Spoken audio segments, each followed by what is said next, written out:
Hello, everyone. My name is Eddie Crashy. I'm the founder and CEO of Rainfall Health, an AI-enabled accountability and accessibility software to maximize Medicare reimbursement. For the team model, we're helping executives of mandated hospitals and systems go from stressed to successful and overwhelmed to over the moon. If you're interested in finding out how your facility may be impacted by this requirement, reach out to us, and one of our experts would be happy to help you. Today, we're very lucky to be joined by Dr. Scott Cooper, and Dr. Cooper brings an amazing perspective to this. Thanks for being on the program. If you could introduce yourself, we'd love to hear from you. Yes, like Eddie said, I'm Scotty Cooper. I am an orthopedic surgeon with Sisters of Mercy Health System here in Northwest Arkansas. I've been in practice for 29 years, interrupted up until about 3 months ago by a stint in leadership in the organization here in Arkansas. But I've become aware, even though Mercy is not, no hospital in Mercy is part of the initial cohort of the team model. I've become aware of it because I know it's coming down the pipe, and I've been aware of previous iterations of value-based care in orthopedics, VPCI, CCJR, a little bit of the details there. And I've done over the course of my 29 years, lots of hip and knee replacements and building my practice up as we speak. So I appreciate Eddie, with whom I've gotten to be good friends over the last several months, bringing me in. And hopefully I have something to add. Thank you, sir, for that background. And let's jump in there. From your perspective, as a practicing surgeon, what is the some of the biggest shifts that we can expect from the CMS team model and how care is delivered? Because, like you mentioned, there's been different value-based programs that have come up over time. How do you think they've impacted care delivery specifically over time? Well, my organization, Mercy, we're very much about value. We want to do more more in the value space than really we've been able to with the private payers. Medicare has kind of been leading the way. A couple of things that about team that I like. One is the 30-day episode. I can't remember if it was BPCI or CCJR, maybe both, that the episode was 90 days. And, the example that we'd always use, if somebody had an unrelated condition after having had a hip or knee replacement and got admitted to the hospital in those 90 days, well, that was a ding against you. So I think that the 30 days is more fair. Selling orthopedic surgeons on quality measures, that's not hard. And using CMS PSI 90, I think that's a good thing for the hospitals because that's something that is being tracked already. Another thing that's new, but we have known it was coming, I think beginning in 26 anyway, is the requirement for reporting patient-reported outcome measures. And that is a key part of the quality measures here with team. And that's going to be, I'm afraid, a heavy lift for some hospitals and some systems because a certain amount of infrastructure is required to do that. At Mercy, we have contracted with a company that manages our patient-reported outcomes as well as the contact with patients in the perioperative period with hip and knee replacements. Eddie, I would ask you, how does is Rainfall equipped to help with that, with gathering patient-reported outcome measures and reporting them in the team model? Yes, thanks for that question. We actually set up our entire infrastructure around reporting and consolidation of data around the Mhm. team model specifically, because we Yep. do see all those areas that you talked about. It's great when there's alignment on goals between CMS, the patients, providers, and the system. That's fantastic.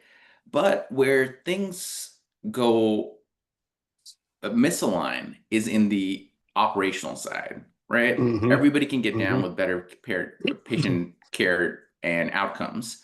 But how do you make that happen is what's been challenging. And everybody has, there's so much to do consistently, and a new way to operate on top of that is non-trivial. So our approach here is not only consolidating information from a clinical side, but operational, financial, and then being able to track it in a continuous fashion so that there is, because this is a carrot and stick model, we want to make sure that people can see the upside. And Dr. Shulkin, who we had on the program just a few weeks back, talked about how this could be a liability. But to your point, this is for the systems and hospitals that are really working towards increasing value-based care.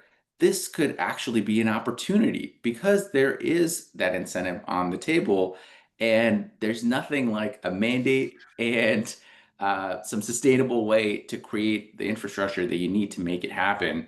And even CMS and a lot of facilities don't know this, that especially like you alluded to, might be struggling to get the infrastructure in place, can actually ask for resources from CMS, actual financial resources, to get folks like us to come on board and help them maximize their reimbursement. So that's kind of how we've been working with a lot of facilities. And we're the only ones also going at risk with the facilities to make sure that, we can get them to where they need to be. And that way everybody wins.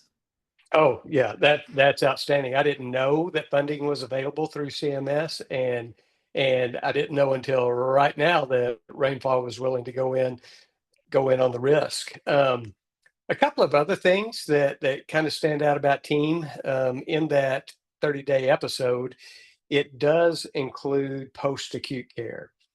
Now, the vast majority of our hip and knee replacements are done at Mercy or in Northwest Arkansas, same day surgery, not one night stay outpatient, but same day surgery. And that's not rare. That's been growing around the country. But hip fracture is another one of the conditions that's included in Team. And as things stand right now, most of our hip fractures wind up going to inpatient rehab. So it will be interesting to see how hospitals, which are the accountable entity, partner with the post-acute facilities to manage that. I can tell you one thing that will happen around here as we do it, we will put more focus on our hip fractures getting ready to go home. I can use my dad as an example. He had an intertrochanteric fracture about 3 months ago down in Little Rock, and my friends at UAMS operated on him. He went home on post-op day one. Now, I was there for the rest of the weekend. The rest of my family lives in Little Rock where he does. He's got a wife who's very capable, and so that was easy to take care of. But that's something that's going to evolve. I think there's going to be more pressure to get hip fracture patients home rather than to inpatient rehab. And I think that can be done successfully and safely, just like we have done that over the course of the last decade or so with hip and knee replacements. That's such a great point where these procedures are not the same, and there's different areas of improvement. And even like you mentioned, so surgical hip and femur fracture treatment, which is one of the mandated procedures, almost 60% on average of the cost of the episode will come from post-acute care needs, not Yep. actually the procedure itself. So being able to evolve with the model is going to be critical. But you can, as you mentioned, thinking about that and innovating with this, I think that is somewhat part of these models and baked into the process. One thing I wanted to ask specifically is, being from Arkansas, so my family is still in Arkansas, and that's we grew up in different parts of Arkansas. But looking at a state like Arkansas, where sometimes there's gaps in care, especially in certain parts of the state, Mhm. for a model like this, which is really designed around an ecosystem approach, right? A hospital that can do the procedure may or may not have all the other care needs for post-acute care in-house, so they're having to work with community-based partners and referral partners. Is that going to be a challenge, especially in states like Arkansas, to make sure that the responsible and mandated facilities are still able to provide that care, but when you have fewer partners to be able to work with versus other parts of the country. Yeah, I think that's going to be a real problem in a lot of places. And as I said earlier, I think hospitals will have to find a way to partner operationally, clinically, and financially with post-acute care facilities and with home health agencies. You know, I can imagine some smaller hospitals not having their own home health, and so those are things that are going to have to be figured out. You know, another thing that I wonder about, because I spent the first 18 years of my career in private practice. I know in Batesville, where you're from, White River, the hospital there, which is included in team, um, they where they may have some struggles. It's a little bit bigger place. I think they're going to be okay. Their doctors are like integrated physicians, and so it's a little easier to get. You mentioned the carrot and stick approach, and when surgeons like me and the surgeons in Batesville are employed by the system or the hospital, well, there are carrots and sticks that can be worked, but there are going to be places where the orthopedic service is a private practice group, and the hospital will have to figure out a way to incentivize the private practice surgeons to get buy-in, and I think that's going to require some type of legally vetted gain sharing, which is possible, which they can do, and that it's mentioned specifically in the team model. They're going to have to do that in some places, but I can see that being a challenge. It'll be challenging enough to get all the employed surgeons on board in at different hospitals, but I could imagine situations where it's a challenge to get private practice orthopedic surgeons on board with all the measures that they have to be involved in. That's such an amazing point because there is data to back up what you're saying as well, right? Whenever you align incentives with the facility and you do a share with the responsible providers, you actually see returns come back for everyone, including the patient. And that sort of rev share, which is built in this program, is definitely an evolution of the previous models that, have proven validated results. What an amazing thing. One of the Yeah. things, again, from your perspective, where you've been in leadership, and been, on the provider side as well. How do you think leadership is going to have to work in these managed facilities with the specialty providers for the new requirements, alongside, just the incentive piece? There's so many new learnings and reportings and just new way to deliver care. How do you think, what are going to be the challenges and what's going to need to have happen? Well, it all starts with transparency and communication, and I'll say, primarily on the part of hospital leadership. And I think I would recommend that the hospital leadership take the initiative. And if your hospital is mandated to be on the team model, then you need to do that now.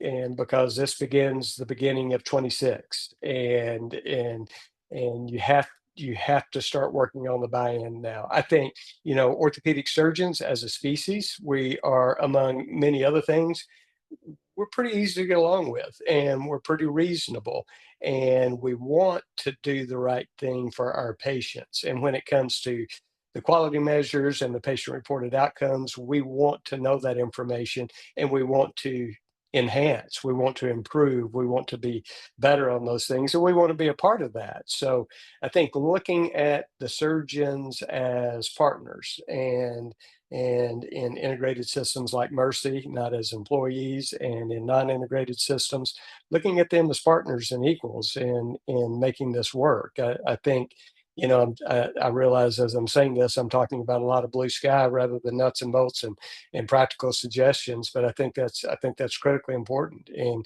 going into it from with the highest level of respect, and knowing that the surgeons taking care of their patients, that's where the rubber meets the road.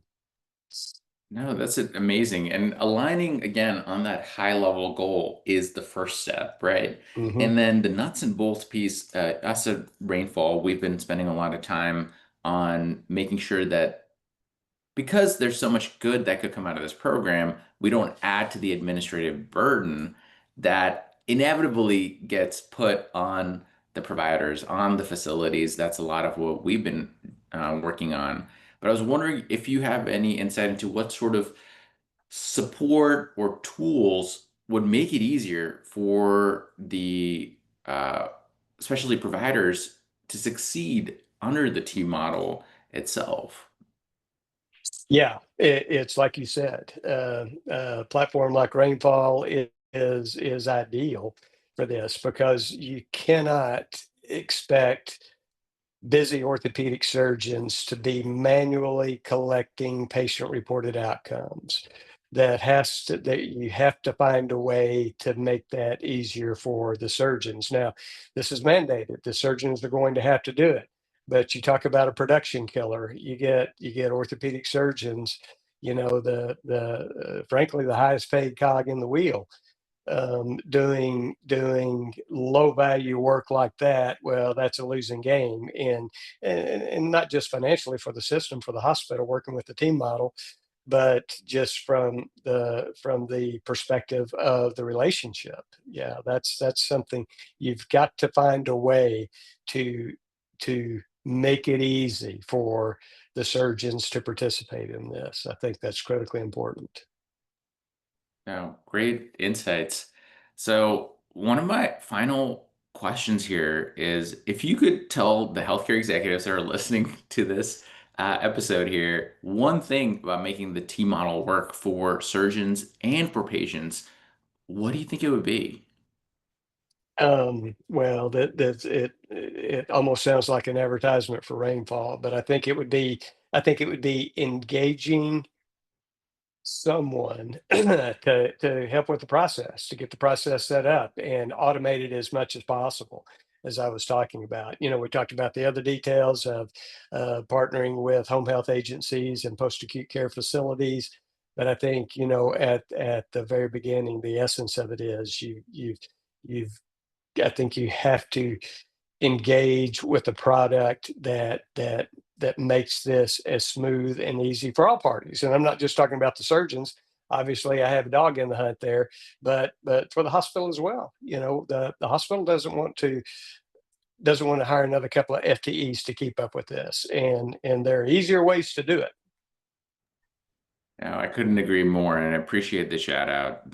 I think the secret sauce for this model is in the name, team, right? It's going to have to be a team-based approach, Hmm. and we're all working towards the same end goal. But really appreciate your insights for this episode. Great having you on, and always great to connect.